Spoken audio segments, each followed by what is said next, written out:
गर्व Haryana YouTube channel देखने वाले सारे दर्शकों ने मास्टर नरेंद्र कोथ की ओर तो राम राम।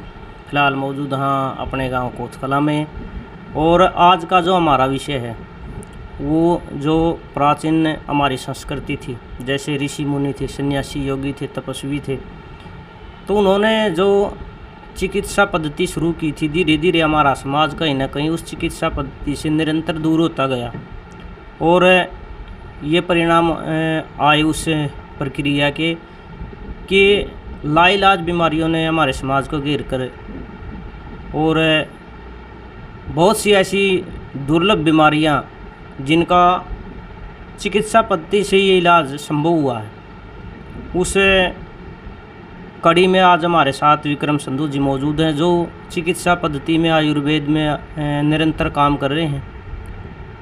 और कुछ दिन पहले मैंने ग्राम पंचायत कोथ कला से भी निवेदन किया था कि जो मच्छर है उनका प्रकोप, इस जो सीज़न है, चमासे का सीज़न है, देसी भाषा में हम बोल रहे हैं, तो ज़्यादातर बीमारियों का घर मच्छर ही होते हैं, जिनकी वजह से जानलेवा मलेरिया होता है, डेंगू होता है और वायरल बुखार 2000 के का जो हमारा समय था सन 2000, और गांव कोथ कला में वायरल बुखार की वजह से 8 से 9 मौत हो गई थी। तो हम नहीं चाहते कि हम अपने सोशल मीडिया का जो मंच है इसके माध्यम से मैं पुनः ग्राम पंचायत कोथ कला से निवेदन करता हूं कि सन 2000 का वो मंजर दोबारा ना देखना पड़े, क्योंकि यहाँ हिसार की टीम स्पेशल आई थी और वो भयानक और दर्दनाक हादसा मैंने स्वयं अपने आँखों से देखा था। कई घरों से जो है लोगों की मृत्यु होने से जो वो चले गए, परिवार को दुख सहन करना पड़ा।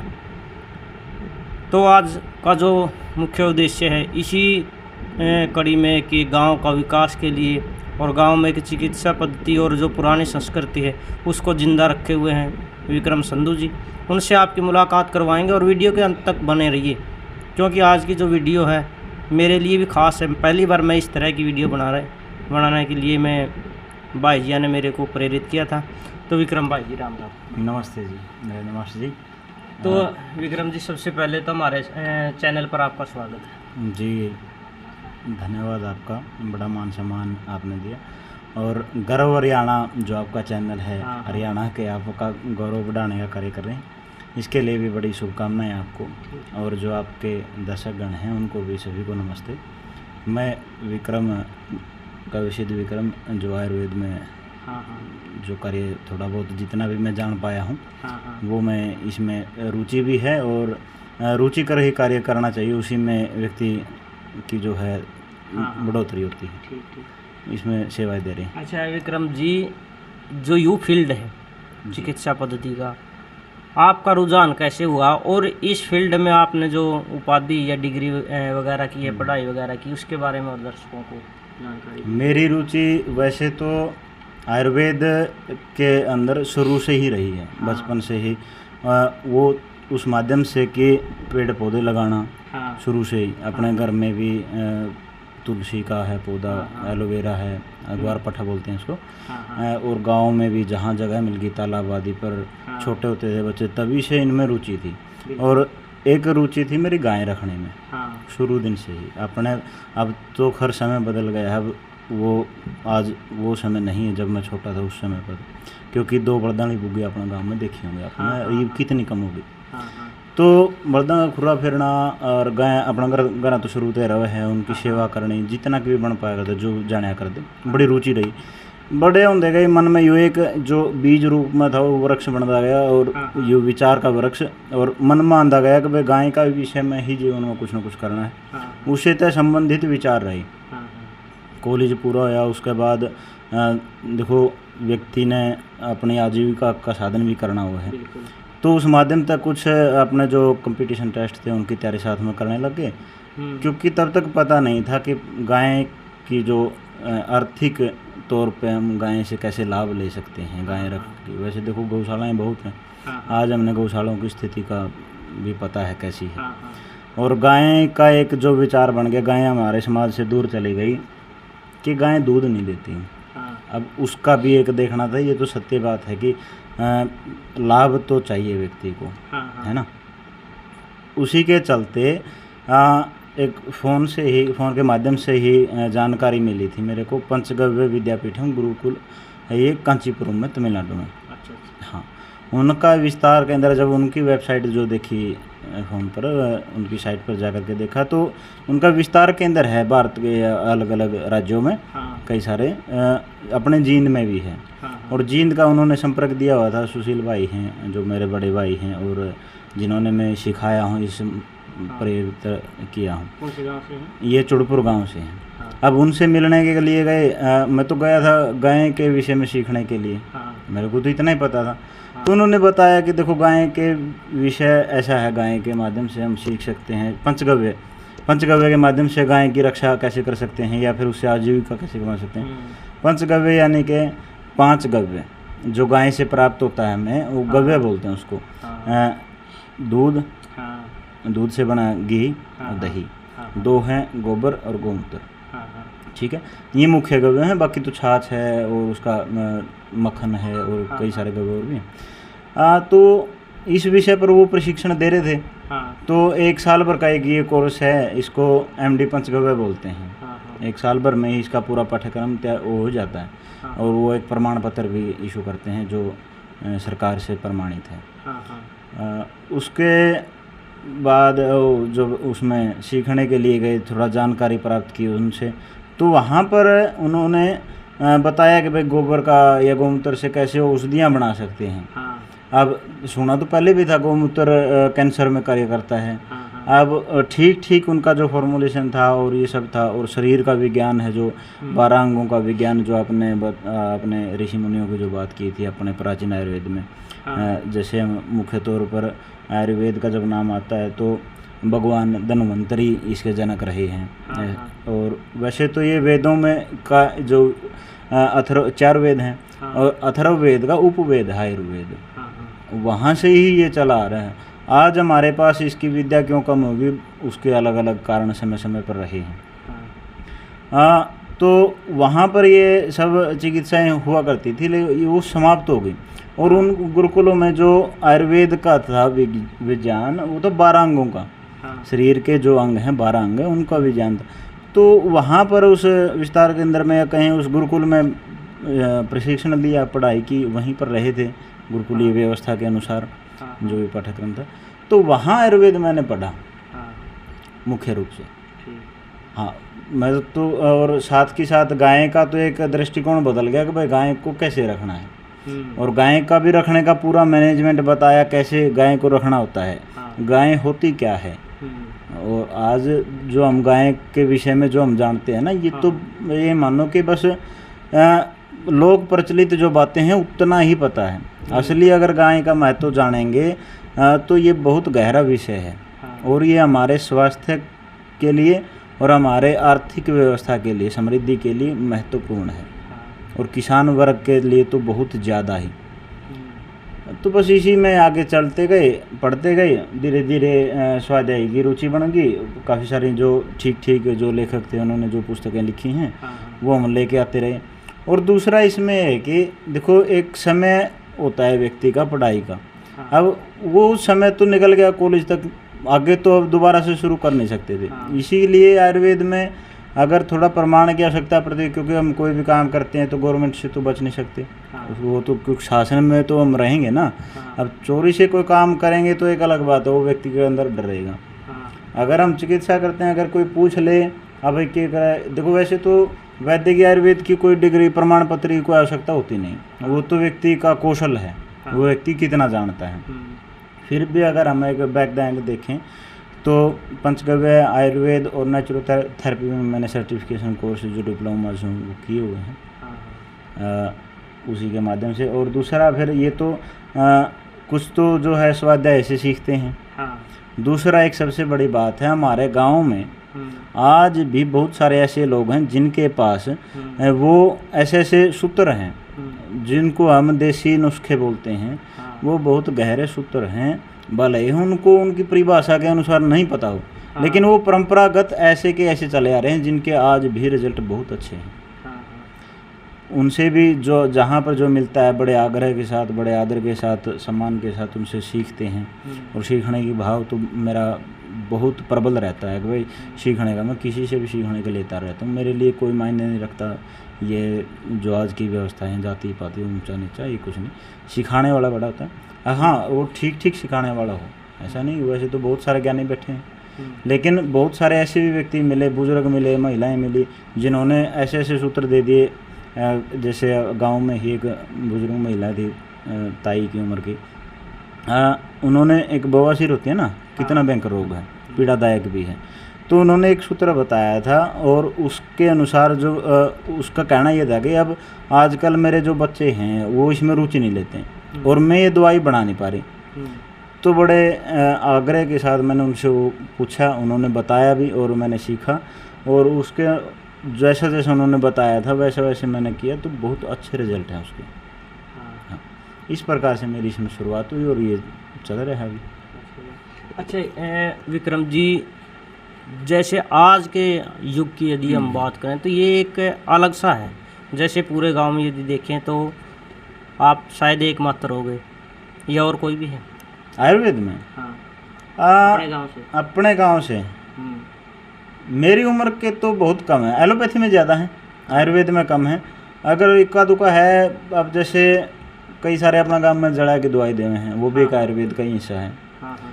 इस प्रकार के तो हैं, पुराने वैद्य हैं, कुछ बुजुर्ग हैं, वो जानते हैं इनको, सूत्रों को जानते हैं। और कई सारे तो ऐसे हैं, देखो ये बहुत सारे तो आप जान देखो नहीं, उस टाइम की पढ़ाई भी करी हुई है, सर्टिफिकेशन है उनके पास। बहुत सारे ऐसे हैं। और मेरी उम्र में तो ऐसा कोई साथी मेरे को मिला नहीं। तो उसी के अनुसार मैं ये पूछना चाहता हूँ कि जब आपने इस फील्ड में एंट्री की, घर वालों का, क्योंकि ये अजीब माना जाता है क्योंकि बीच में गैप रह गया, एक कई पीढ़ियों का गैप रह गया, क्योंकि पहले तो निरंतर ये एक पीढ़ी से दूसरी पीढ़ी तक सीखते गए। जो बुजुर्ग था वो अगर वैद्यगिरी करता था तो उसका आसपास का जो घर था, मोहल्ला था, वो तो एक आधा तो उसकी रुचि में सीख भी जाया करते। अब इस फील्ड में कोई नहीं था, तो पहली बार आपने एंट्री करी इस फील्ड में, घर वालों का सपोर्ट या और जो आसपास वाले हैं कुछ टांग खिंचाव भी हुए हैं, बनू का युग के छेड़ा छेड़ दिया, ये कर दिया, वो कर दिया, तो ऐसा कुछ सुनने न मिले? बहुत कुछ ही भी सुनूँ मैं तो ऐसे। अच्छा। बहुत सुना। बस ये था जो मेरी प्रेरणा स्रोत था शुरुआत से। राजीव भाई दीक्षित का नाम सुना आपने? हाँ। राजीव दीक्षित को ऐसा कौन होगा जो नहीं जानता स्वास्थ्य के दृष्टिकोण से। उनके काफ़ी वीडियो सुने थे उस दृष्टिकोण से, क्रांतिकारी वाले, क्रांतिकारी भाव से, क्योंकि हमने शुरू से ही देखा है चंद्रशेखर आज़ाद, भगत सिंह, ये मेरे शुरू से ही जो है आदर्श रहे हैं। ऋषि दयानंद है, इनको सुना। इसी चलते चलते जैसे जैसे बड़े होते गए, मैच्योरिटी आती गई, समझने के योग्य हो गए, बाहर गए पढ़ने के लिए, तब राजीव दीक्षित का नाम सुना था। और वो दुर्भाग्य रहा कि वो हम उनसे कुछ सीख नहीं पाए, क्योंकि वो ऐसे में ही चले गए। 2010 में उनकी मृत्यु हुई। अगर वो आज होते तो कुछ और होता। ये वैसे उनसे उनकी जो वीडियो थी फ़ोन में वो सुनता रहा काफ़ी। उन्होंने जो स्वास्थ्य के सूत्र के बारे में बताया था, स्वास्थ्य के विषय में, दिनचर्या के विषय में बताया था, उन्होंने जो दिनचर्या के बताए थे ना, कि भाई कैसे कैसे हम ठीक ठाक अपनी दिनचर्या रख के बीमार न हों। मुख्य रूप से आयुर्वेद 2 मान्यताओं पर काम करता है। एक तो रोगी जो हो गया, जो बीमार व्यक्ति है, उसको स्वस्थ कैसे करें, एक तो वो विषय है। दूसरा है कि जो स्वस्थ है ना, उसके स्वास्थ्य की रक्षा कैसे करें, रोगों से स्वास्थ्य की रक्षा रोगों से कैसे करें, भाई बीमारी ना हो, ऐसा भी हो सके। देखो कितनी बड़ी कल्पना है यार आयुर्वेद की, कि भाई कोई व्यक्ति बीमारी ना हो। बीमार होना क्यों है, अपनी दिनचर्या इस प्रकार से करो। उन्होंने जो सूत्र बताए थे उन्हीं के अनुसार दिनचर्या शुरू की, बड़ी कठोरता से पालन किया, आज भी करते हैं। उस समय से ही शुरू किया था और आज भी करते हैं। अब बहुत सारी चीज़ें ऐसी थी, जैसे फ्रिज का इस्तेमाल कम से कम करना या न करना। आज फ्रिज के बिना, ये बताओ कौन सा घर ऐसा है जो फ्रिज के बिना रहता है? कोई नहीं। जिसका अगर थोड़ा भी वो हो जाए वही ले आने की कोशिश करो। चीनी कितने लोग यूज करते हैं? हर घर में होती है। कोई एक आध घर होगा जो खांड का यूज करता है और सफ़ेद नमक नहीं यूज करता, नहीं हर घर में ये दोनों चीज़ यूज होती है। आपने नमक बोल दिया, अगला सवाल मेरा यही था कि नमक कितने लोग यूज करते हैं, कौन सा यूज करते हैं। तो ये जो चीज़ें हैं ना हमें सामान्य लगती हैं, बट ये सामान्य नहीं है। ये बहुत महत्वपूर्ण है। व्यक्ति बहुत बड़ी गाड़ी ले ले, कितना लोग उसको ग्लोरीफाई करते हैं, मतलब बढ़ा चढ़ा करके, हाँ भाई वो बड़ा स्टेटस है उसका समाज में, उसके पास बड़ी गाड़ी है या बड़े ट्रैक्टर वाला, बड़ी ज़मीन वाला। लेकिन हम ये नहीं देखते भाई गाय का घी आज का भाव क्या है पता है आपको? नहीं। बहुत सारे लोग 5,000 रुपये लीटर भी गाय का घी बेचते हैं। आम तौर पर सामान्यतः गौशालाओं में लगभग 1,500 रुपये लीटर के आसपास मिल जाता है। क्योंकि गौशालाएं दान पर चलती हैं, वो तो थोड़ा भाव भी उनका ठीक रहता है। अगर व्यक्ति घर पर गाय का घी तैयार करे तो 2,000 से कम उसको देने का नहीं उसका मन करता। गाय मेरे घर पे भी है। अब अगर कोई मेरे से लेता है तो 1,500 रुपये लीटर तो मैं खुद बेचता हूँ, सेल करता हूँ। वैसे सेल करने के लिए पर्याप्त होता नहीं, वो औषधियों में ही लग जाता है, कुछ घर पर लग जाता है। अब ये मानो आप ये देखो, जो व्यक्ति 2,000 रुपये लीटर 1,500 रुपये लीटर का घी खाने लग रहे हैं, उससे समर्थ कौन होगा? अब जब हम जो ये परिभाषाएं हैं ना, समृद्धि, स्वास्थ्य, इनकी सबकी अगर परिभाषाएं ठीक ठीक करी होती तो हम जो ये भौतिकवादी चीज़ें हैं ना उनमें न जा करके हमारा स्वास्थ्य प्रथम होता। आज व्यक्ति क्या है, काम जो है पैसा कमाने के लिए कार्य करता है, लेकिन वो स्वास्थ्य कहीं ना कहीं बीच में छूट जाता है। आयुर्वेद वही पद्धति है कि उसको साथ के साथ वो ऐसी दिनचर्या बताती है कि भाई आप काम डबल ऊर्जा से करोगे, आप उसके माध्यम से चलोगे तो, क्योंकि आपको खाने पीने का ठीक ठीक पता होगा। और इसमें अगर आपको ठीक दिनचर्या का पता होगा, रसों का पता होगा, वह किसके साथ क्या खाना, आहार विहार का पता होगा, कैसे घूमना, किस मौसम में कहाँ जाना, बाहर जाना कि नहीं, कैसे वस्त्र डालने हैं। अगर व्यक्ति को इन सब बातों का पता होगा तो ये बताओ उसका स्वास्थ्य ठीक रहेगा कि नहीं? बिल्कुल रहेगा, और उसकी रोग प्रतिरोधक क्षमता वो भी बढ़ेगी। अगर ये सब बढ़ेगा तो व्यक्ति का जो भी वो काम करेगा उसमें मन लगेगा और वो पूरा 100% काम करेगा। 100% मनोभाव से, शारीरिक रूप से अच्छा काम करेगा और तो उसको अच्छे परिणाम आएंगे, आमदनी बढ़ेगी। तो ये आयुर्वेद जो है सर्वांगीण विकास करता है व्यक्ति का। तो जैसा कि आपने रसों का जिक्र किया, किस चीज़ के साथ क्या चीज़ मतलब खानी चाहिए, किस में, तो ये सबसे महत्वपूर्ण लगा मेरे को। और उसके बाद फिर आप गाय का जो फ़ायदा है जो आपने बताया, क्योंकि नॉर्मल समाज में तो उसको मतलब 1 या 2% जाना जाता है। तो पहले ये रसों के बारे में। रस आयुर्वेद में 6 रस हैं। आयुर्वेद के अनुसार 6 प्रकार के रस हैं पदार्थों में। जैसे मधु, अमल, लवण, कटु, तिक्त, कसाई। अब मोटा मोटी 2-3 का हमें पता होगा। देखो आपको मधु का पता है यानी कि मीठा, अमल का पता है यानी कि खट्टा, लवण का यानी कि नमकीन, नमक जो है, कटु, तिक्त, कसाई, ये 3 और हैं। इनकी भी हमें जानकारी होनी चाहिए। अब इनके अनुसार जो भी हम चीज़ें खाते हैं और एक चीज़ में इनकी मात्रा होती है, किसी में 2 रस हैं, किसी में 4 रस। अब जैसे आंवले की बात करते हैं, आंवले में 5 रस हैं, अकेले आंवले में 5 रस हैं। एक उसमें लवण जो रस होता है ना नमकीन, वो नहीं होता, बट 5 रस उसमें होते हैं। बहुत सारे ऐसे पदार्थ हैं जिसमें ये सभी रस मिलते हैं। और एक जैसे औषधि, बहुत एक ज़बरदस्त औषधि होती है त्रिफला। त्रिफला में ये सभी रस विद्यमान हो जाते हैं। अब जैसे थोड़ा आपको दिखाता हूँ मैं। ये वैसे तो ये विषय आगे आएगा, आप ज़रूर पूछोगे तैयार कैसे करते हो, क्या मामला है। अब जैसे है ये बहेड़ा है, बहेड़ा, आंवला और हर्ड, बड़ी हर्ड, इन तीनों से मिलकर के जो है त्रिफला बनता है। अब ये जब ये देखो, हर्ड को माता का दर्जा दिया गया है। अब जिस बच्चे की माता नहीं होती तो उसकी माता हर्ड होती है। बच्चे को घोट करके पिलाते हैं ना, वो माता का क्या मतलब है इसमें कि वो उसका पोषण उसी प्रकार से करती है। वो कैसे करती है, उसमें जो रस है ना, जो बच्चे के शरीर को चाहिए होते हैं, वो पूरे के पूरे उसमें मिलते हैं।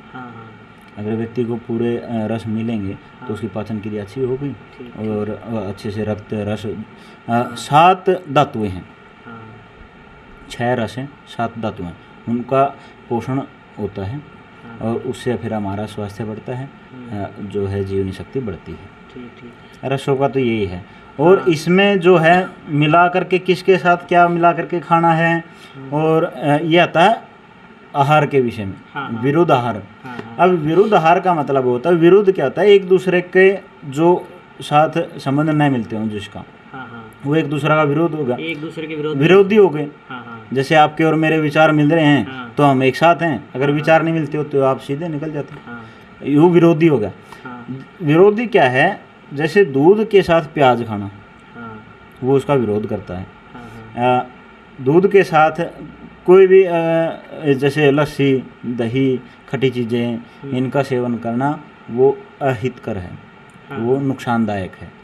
और आज आप देखो सबसे ज़्यादा जो एलर्जी की समस्याएं हैं, वो सबसे बड़ा कारण दूध है। वैसे तो आज दूध भी विकृत है, क्योंकि उत्पादन क्षमता बहुत थोड़ी है और डिमांड ज़्यादा है, उसको पूर्ति करने के लिए वो जहाँ से आ रहा है वो देखो दूध, मतलब कुछ न कुछ गड़बड़ है, हो सके है, संभावित है। तो खबरों में अगर उत्पादन कम है और उसकी मतलब वो विस्तृत ज़्यादा हो रहा है तो कुछ न कुछ कुछ मामला गड़बड़ है। और दूध एक टाइम पर कहा कर दे कि दूध संपूर्ण आहार है। संपूर्ण आहार का मतलब है कि जितनी दूध पी लिया और पीने की खाने की जरूरत है नहीं। आज देखा कि दूध में मिलावट हो रही है, बहुत सारे रिपोर्ट इसी में है कि माता के दूध में कैंसर के तत्व पाए गए, विष पाया गया। अब जैसे आपको पता हो, अब गांव में अब भैंस रखते हैं लोग, मुख्य तौर पर भैंस पर ये चीज़ें इस्तेमाल होती हैं, और इंजेक्शन लगता है दूध निकालने के लिए, ज़बरदस्ती होती है। अब मेरा इसमें कोई ये मत समझे कि मैं कुछ गलत कह रहा हूँ या किसी का विरोध कर रहा हूँ, हम सिर्फ स्वास्थ्य के दृष्टिकोण से इसमें बात कर रहे हैं। हो सकता है वो लगाना आवश्यक हो सकता ना हो, वो तो एक अलग विषय है। लेकिन अगर हम स्वास्थ्य के दृष्टिकोण से बात करें तो इसमें दूध महत्वपूर्ण रहता है व्यक्ति के जीवन में, क्योंकि देखो इसमें है ना, अब 3 कंटेंट है मुख्य तौर पर भोजन में, कार्बोहाइड्रेट और वसा और प्रोटीन, और इसका एक बहुत बड़ा बाजार भी है। अब वो मिलता कहाँ से है तीनों चीज़ें? अब दूध में कार्ब भी है, दूध में प्रोटीन भी है, दूध में फैट भी है। और गांव के लोगों का या फिर गांव के अपने हरियाणा के लोगों का तो ये बात प्रचलित है, दूध दही का खाना। जहाँ दूध दही का खाना वो क्षेत्र हरियाणा में तो ये बहुत मात्रा में मिलता था। लेकिन आज हरियाणा की स्थिति देखो दूध के विषय में कैसे। और इसमें एक छोटा सा प्रकरण मैं बताऊं आपको कि एक बताया जाता है, ये सत्य कितना है वो तो आप भी खुद खोजेंगे, क्योंकि समाज में आप जगह जगह जाते हैं। ये मेरी बात लेकर के जाना, उन लोगों से पूछना जो इतिहास के विषय में जानते हैं कि हरियाणा के कुरुक्षेत्र में महाभारत का युद्ध क्यों हुआ। उस समय पर तो ये अलग अलग बाउंड्री थी, आज के अनुसार तो हो सकता ना हो, क्योंकि 5000 साल पहले की बातें हैं। हरियाणा में ही क्यों, मतलब इस क्षेत्र को क्यों चुना गया? अब इतने, एक तो ये विषय हो सकता है कि खाली ज़मीन है और वहाँ चलो, लेकिन जब इसमें आया था मैं पंचगव्य, उसमें एक व्याख्यान है जो हमारे बड़े गुरु जी हैं निरंजन वर्मा जी, जिन्होंने इस गुरुकुल की स्थापना और संचालन जो करते हैं, कुलपति हैं गुरुकुल के, उनके व्याख्यान में मैंने सुना था कि हरियाणा, और ये मैंने बाद में पढ़ा भी, फिर हरियाणा भारत की मैं बात करूँ एक बार, भारत में जो गायों की नस्लें हैं ना, वो पहले लगभग 300-350 प्रकार की हुआ करती, 300 नस्लें हैं देसी गायों की, हर एक क्षेत्र के अनुसार अलग, वो देसी गायें हैं। अब बहुत सारे तो ऐसे आज भी बात करते हैं, मैं कई जो कोई दवाई लेना आ जाए तो पूछा भाई गाय का घी उपलब्ध हो सके, हाँ गाय तो है, क्या हमारा फिर हुआ है लाल लाल। अब समस्या यह छिड़ रही है अपन देसी किस्ती मानना, एक तो अपने जो सी दौड़ी गाय है ना ठुई वाली, उसकी तो अपने देसी कहते हैं, हालांकि देसी में भी हैं तो वो भी देसी, अपना इस देसी नु कहते हैं, इसमें जान देखो नहीं वैसे, हाँ अपना यह देसी गाय ठुई वाली दौड़ी गाय अपना, वह हरियाणा नस्ल की देसी गाय है। हरियाणा नस्ल एकमात्र भारत की एक ऐसी नस्ल है गाय की जिसका नाम ही उसके राज्य पर है, हरियाणवी नस्ल। और वो पहले अपने हिसार बेल्ट की बहुत श्रेष्ठ मानी जाती थी। जो अपना हिसार बेल्ट की जो है ना गायें जिस क्षेत्र की थी, वो दूध उत्पादन क्षमता में बहुत ऊंची हुआ करती थी। और हरियाणा का कुरुक्षेत्र में हरियाणा के जो है महाभारत का जो कुरुक्षेत्र में लड़ाई होने का उन्होंने बताया कि यहाँ पर दूध की उपलब्धता अधिक थी हरियाणा नस्ल की गाय के होने के कारण। क्योंकि पहाड़ी अगर क्षेत्र में जाओगे ना आप, तो वहाँ पर पहाड़ी गायें छोटी होती हैं, एक तो साइज में कद में, और एक उनका दूध की उत्पादन क्षमता इतनी नहीं होती, वो आधा लीटर 2 लीटर से ज़्यादा दूध नहीं देती। और अब हमारे यहाँ आज भी जो गौपालक हैं जो नस्ल संवर्धन का कार्य करते हैं, एक एक गाय पे 20-20 लीटर दूध है, देशी पर प्योर दूध वो है। और गिर आदि की अगर देखो प्रचारित ज़्यादा है गिर नस्ल की गाय, तो उनके नीचे तो बहुत ज़्यादा दूध है। तो ऐसा ये इसका सबसे बड़ा कारण ये था कि हरियाणा में दूध दही का खाना इसलिए प्रचलित था क्योंकि हमारे पास सामर्थ्य था, 2000 रुपये लीटर के घी खाने का सामर्थ्य था हमारे पास। क्योंकि 1 लीटर घी तैयार करने में मोटा मोटा 25 से 30 लगभग 25 लीटर से 30 लीटर दूध लग जाता है 1 लीटर घी तैयार होने में। वो समय के अनुसार सर्दियों में फैट कंटेंट ज़्यादा हो जाता है क्योंकि चारे की व्यवस्था अच्छी होती है, और जेठ में कभी ना थोड़ा गर्मी भी दिक्कत करे है ना, इस करके वो दूध थोड़ा घी उसमें कम लिखा, दूध ज़्यादा लग गया। तो इस प्रकार से था। अब इसीलिए हमें दूध के साथ जो खाने का विषय है, अब दोबारा स्वास्थ्य पे आ जाते हैं। दूध खाना खाने के कम से कम 1 घंटे के बाद दूध पीने का विधान है। अगर आपको तुरंत दूध पीना है खाने के साथ, तो आप खाने को ही दूध में बनाइए। अब वो कैसे बनता है? एक तो साथ में उठ सकता है ना, वो भी लाभदायक नहीं है। इसीलिए तो दूध कैसे पिया जाता है? साथ में खाना खा रहे हो आप, रोटी सब्जी खा रहे हो, सब्जी में आपको पता है प्याज भी है, नमक भी है, मिर्च भी है, सब कुछ है ना। रोटी के साथ अगर खाओगे साग सब्जी के साथ दूध, तो विरुद्ध आहार अपने आप होगा। और अगर भोजन ही दूध में बनाना है तो एक ही चीज़ से बन सकता है, खीर बनाओ, या आजकल दूध में दलिया भी बन जाता है। या तो वो खाओ, दूध के साथ खाना है, नहीं तो फिर दूध को 1 घंटे के बाद पियो, ताकि वो पच जाए, ताकि वो पचे तो उसमें भी का रस जो धातु है, और जो मतलब 7 धातु का मैंने जो जिक्र किया था, उसमें सबसे पहले धातु है रस धातु। जो हमने खाना खाया ना वो पचेगा तो उससे बनेगा रस, जूस बनेगा, उस जूस का पाचन होगा आगे, रस से रक्त बनता है, मांस बनता है, मेद, अस्थि, मज्जा, शुक्र। अब रस अगर विकृत हो गया, रस में अगर गड़बड़ आ गई, तो अगले प्रोसेस में तो गड़बड़ होनी ही थी। आप इस प्रकार से समझो कि आप उड़ते कहीं जाने के लिए निकले, अगर शुरू में ही कोई परेशानी आ गई तो संभावना ज़्यादा है कि आगे अगर जाओगे कि तो समस्या बढ़ेगी, है ना। या तो जाओगे नहीं, या फिर जाओगे तो समस्या और बढ़ेगी। उसी प्रकार अगर रस में ही विकार आ गया तो आगे की धातुएं तो विकृत होंगी। इसीलिए हमारे आज के नौजवान साथियों का और बहनों का विकास पूर्णतः नहीं हो पा रहा है। अब आप ये देखो, 20-20, 25-25 साल की लड़कियां हैं, उनका ये पता नहीं लगता उम्र क्या है इन बच्चों की, वो कुपोषण है। और आज 18-18, 20-20 साल के बच्चों के चेहरे देखो, शरीर में बल ही नहीं दिखता। अपना जो गेड़ा खड़ा में कितने बालक जाऊँ। और पहला उस टाइम पे जी मेरे ही भी याद है, मैं बहुत शुरू दिन से जाग रहा हूँ, छोटा था उस टाइम पे तो भीड़ लगा करती। और उसमें वो बल और आज का बल कंपेयर कर लो, कितना अंतर है। एक और विक्रम जी, कहीं ना कहीं मतलब जो ये नई शिक्षा नीति आई है ना, इसमें मैकॉले को देखो, मैकॉले की शिक्षा नीति नई, मैंने खुद देखा है कि जो बुजुर्ग मेरी माँ दाई का काम कराया करती, तो आपने जैसे अरहर का जिक्र किया था, तो कुज्जा में अरहर घुमा के उसमें वो देती थी। आज की नर्स देवें या ना देवें, लेकिन मैंने उनको देते हुए देखे हैं, क्योंकि उनके पास अपने बुजुर्गों से उन्होंने वो ग्रहण किया था। वो प्याग रहे गुटी। और बालक तो सदा तो बाबा चाले, जो कौन सा बालक ज़्यादा कपड़िया हुआ ना।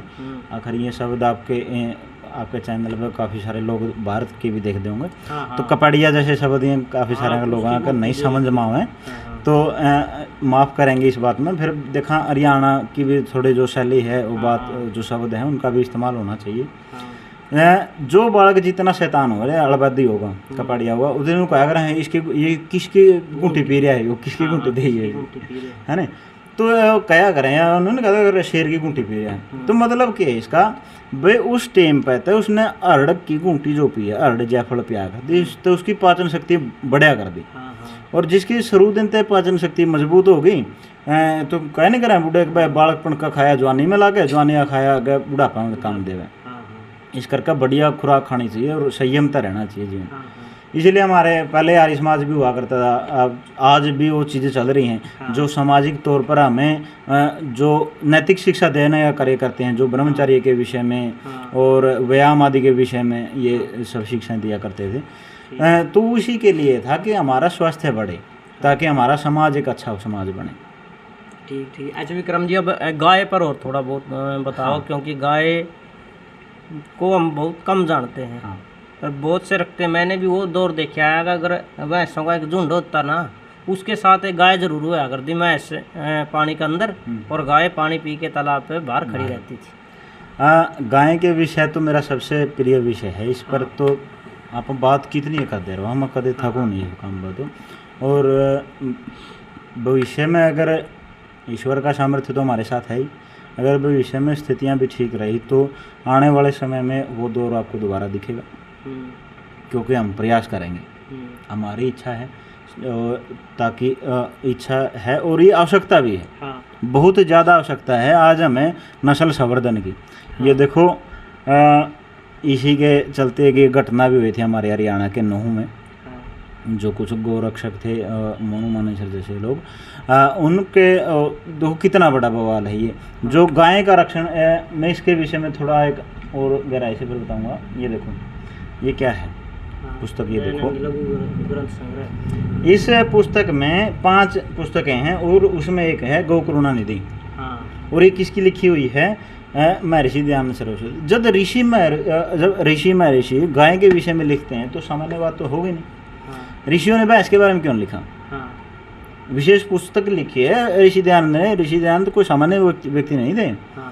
और श्री कृष्ण देखो गाय के विषय में तो उनका सबसे बड़ा प्रचार तो श्री कृष्ण ने किया है। और श्री राम के पास हजारों की संख्या में गाय हुआ करती थी। एक प्रकरण आता है कि पुस्तक है इसकी गीता प्रेस वालों की गोवंक, वो मेरे पास रखी है, काफ़ी मोटी पुस्तक। उसमें एक प्रकरण है, एक साधु दरबार लग रहा था श्री राम का, तो उसमें वो जो है दान आदि दे रहे थे। वो जब समाप्त हो गया तो एक साधु रह गया था पीछे, और जो दान देना था वैसे तो राजा के पास तो किसी चीज़ की कमी होती नहीं, लेकिन जो सामग्री थी वो समाप्त हो गई थी। अब साधु महाराज को भी देना था कुछ ना कुछ, तो सन्यासी थे पहले, तो राजा ही व्यवस्था करता था। तो बोले कि बताइए महाराज आपको क्या चाहिए, क्या मेरे पालन पोषण की व्यवस्था करो राजा। तो उन्होंने उस साधु को बोला कि आप एक डंडा उठाओ और जितने आप में सामर्थ्य है उतने सामर्थ्य से आप फेंको, जहाँ जितनी गायों के ऊपर से ये डंडा गुजरेगा उतनी गायें आपकी, मतलब ये लाठी गुजरेगी। तो ऐसे ऐसे प्रकरण है। गोदान देखो विवाह के समय पर गाय का दान किया जाता था। ये परंपरा हमारे समाज में आज तक भी चली आ रही है। आज तो खैर हो सकता है उसका विकृत रूप हो, लेकिन गाय दान में आज भी स्वीकार होती है।